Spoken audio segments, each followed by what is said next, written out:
Hello, I'm going to show you how I use the 4 steps of check for understanding.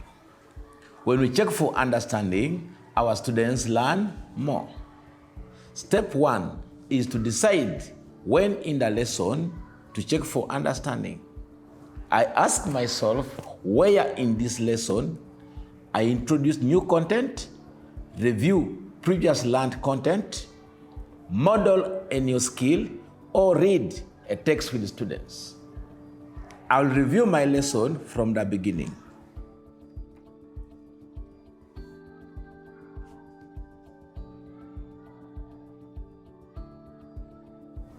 Okay, I see that I'm going to teach about bees as social insects.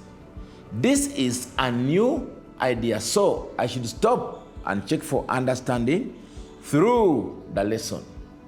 Step 2 is to write questions for that part of the lesson. I'm teaching students about bees as social insects. I ask myself what parts of this content are most important for students to remember. What parts are students likely to be confused about? I want them to understand and remember what social insects are. My first question could be, what are social insects? Next, I want to know if they can identify a bee.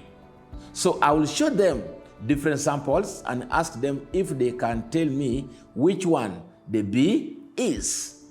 I also want to check if students know what makes bees social insects. So I will ask the class, why are bees social insects? For the last question, I want to find out what else they can understand about social insects. Let me look at the sentence starters in the foundational teaching skills guide to get the ideas. Okay, here I will use this. Write 2 other examples of social insects. Step 3 is to choose a strategy for how students will respond to these questions. My first question, what is a social insect?